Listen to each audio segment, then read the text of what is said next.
দাড়ি, তালি দাড়ি, তালি দাড়ি। এর অর্থ হলো তাল গাছ, তাল গাছ। তালি সাকাম, তালি সাকাম। এর অর্থ হলো তাল পাতা, তাল পাতা।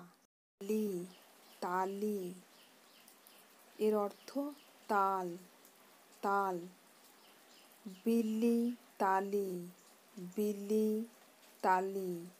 এর অর্থ পাকা তাল, পাকা তাল।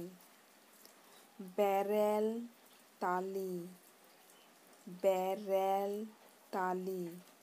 এর অর্থ কাঁচা তাল, কাঁচা তাল।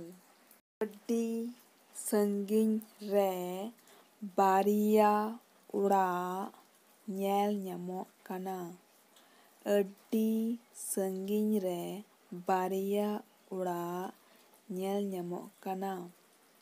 এর অর্থ অনেক দূরে দুটো বাড়ি দেখা যাচ্ছে, অনেক দূরে দুটো বাড়ি দেখা যাচ্ছে। পুকুরের ধারে, পুকুরের ধারে একটা বড় তাল গাছ আছে। পুখরি সাইড রে আড্ডি মারাং তালি দারি মেনাগᱼা। পুখরি সাইড রে আড্ডি মারাং তালি দারি মেনাগᱼা। পুখরি রে এর অর্থ হলো পুকুরে। আড্ডি মারাং কথার অর্থ হলো অনেক বড়। তালি দারি মেনাগᱼা এর অর্থ হলো তাল গাছ আছে,